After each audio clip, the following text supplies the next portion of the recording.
La profesora Marta Marín, en su libro Una gramática para todos, explica en el capítulo 28 la gramática y los textos y habla de la cohesión. Nosotros vamos a referirnos a la coherencia y la cohesión en los textos y vamos a resumir y tratar de explicar y presentarles los principales conceptos y estas dos propiedades que tienen los textos o que deben tener los textos para ser comprendidos. La coherencia y la cohesión de los textos son dos propiedades que tienen que tener los textos para poder ser comprendidos. Las palabras, las construcciones y las oraciones son unidades de estudio gramatical, aunque los seres humanos nos comunicamos mediante unidades más complejas, como son los textos. Definamos qué son los textos.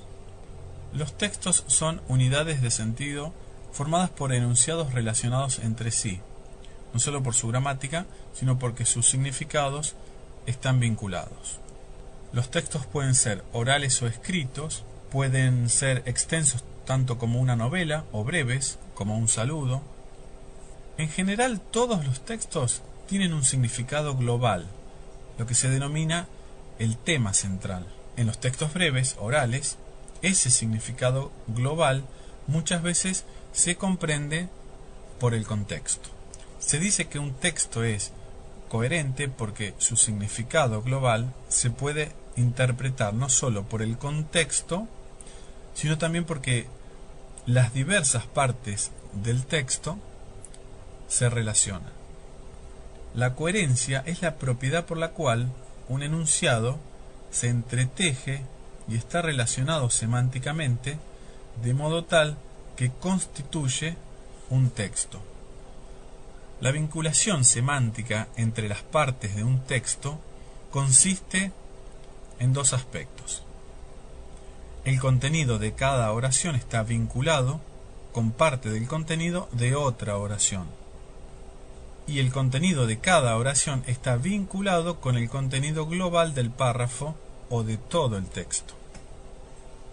Los lectores y los oyentes descifran las vinculaciones y referencias que hacen coherente al texto y por lo tanto lo comprenden a partir de su conocimiento del mundo, de la situación o contexto en la que el texto se ha producido y también de sus conocimientos lingüísticos.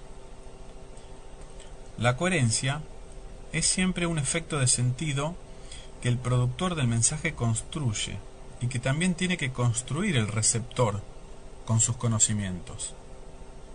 La cohesión. La cohesión es una propiedad de la mayoría de los textos y se produce por la utilización de recursos lingüísticos que marquen la vinculación semántica entre los distintos segmentos del texto. La cohesión se realiza mediante dos mecanismos básicos: la referencia y la conexión. La referencia abarca una serie de procedimientos gramaticales y léxicos que permiten mostrar que un elemento lingüístico, palabra o construcción, se refiere a otro.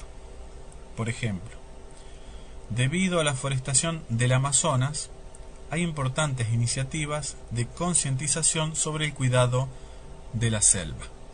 Aquí vemos que la referencia está hecha entre selva, que refiere a Amazonas. La conexión. La conexión consiste en el uso de palabras, que pueden ser marcadores o conectores, que indican explícitamente la relación de sentido que hay entre segmentos dentro de un texto. Por ejemplo, la tala indiscriminada de la selva amazónica parece no detener su marcha. Por esa razón, se acaba de lanzar un proyecto para trabajar con las comunidades que habitan la zona. En este caso, el conector sería por esa razón. Existen dos tipos de referencias: una externa o exofórica y una interna o endofórica, o también llamada correferencial. La cohesión externa es cuando la referencia puede cohesionar un texto con su contexto extralingüístico. La cohesión se produce entre el texto y su entorno de producción. Por ejemplo, una persona le envía un correo electrónico a otra y le dice: aquí hoy nevó. Hay una referencia del lugar, que es aquí, y hay una referencia al tiempo, nevó. La cohesión interna es cuando la referencia se produce internamente entre las partes del texto. Es para indicar que dos elementos lingüísticos del texto se relacionan. A su vez, la cohesión interna tiene dos direcciones, por decirlo de alguna manera, hacia atrás, llamada anáfora, o hacia adelante, llamada catáfora. La anáfora o repetición es como correferencia a una palabra que ya se ha dicho, por eso es hacia atrás, ya se ha dicho. Ejemplo: Juan no llegó todavía, pero no puedo irme porque él me dijo que lo esperara. Aquí la anáfora sería él, que hace una referencia a Juan. En el caso de la catáfora, como correferencia a una palabra que se dirá más adelante en el texto. Cohesión interna. ¿Cómo hacer para producir la cohesión interna dentro de un texto? Para producir la cohesión interna de un texto, pueden usarse distintos procedimientos. La repetición, que es repetir una palabra.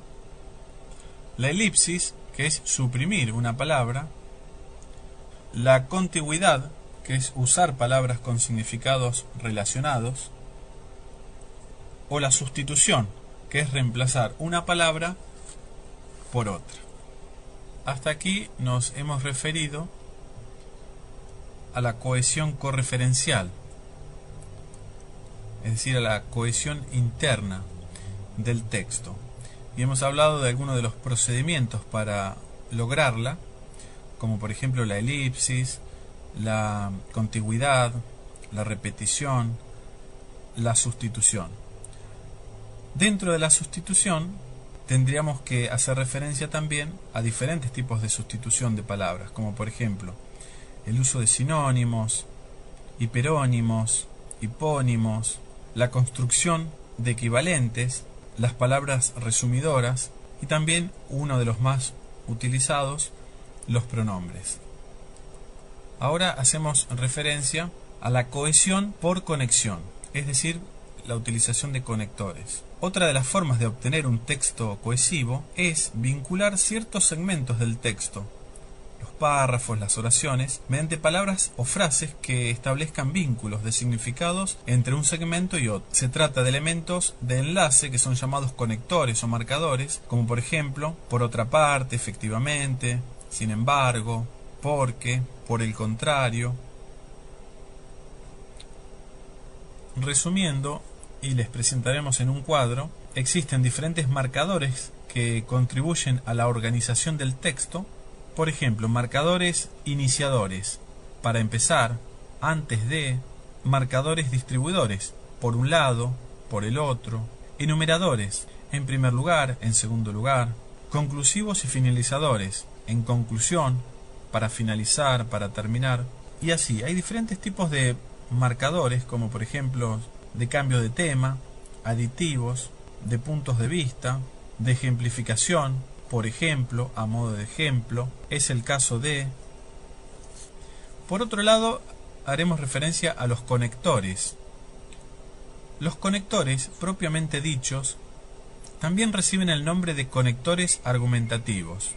Por ejemplo, los que indican oposición, restricción y reformulación se pueden usar para refutar posibles argumentos contrarios. Vayamos a algunos de los significados de los conectores propiamente dichos que les presentaremos en este cuadro. De adición, además, también, igualmente. De condición, sí, en caso de que, en tanto que. Conectores de causalidad, porque, como, por esa razón. De consecuencia, en consecuencia, así pues, entonces, de modo que. Conector de reformulación, en realidad, realmente, en verdad, de todos modos. Hasta aquí hemos hecho una síntesis de la cohesión por conexión. Hemos hablado de la función que unen entre sí palabras, oraciones y párrafos. Hemos hablado de los recursos, que son conectores o marcadores. Hemos dado algunos significados y también cuál es la finalidad. Estos marcadores o conectores dan instrucciones sobre cómo deben comprenderse las relaciones entre los segmentos del texto. Y también debemos hacer referencia a cuáles son las clases de palabras que se utilizan. Se utilizan conjunciones, adverbios, verbos y también sustantivos. La coherencia y la cohesión son dos temas muy importantes en el ámbito, sobre todo académico, porque muchas veces tenemos que hacer algún trabajo monográfico y a veces se dice, le falta coherencia o le falta cohesión. Por eso es tan importante saber estos temas que serán útiles a la hora de mejorar la escritura académica.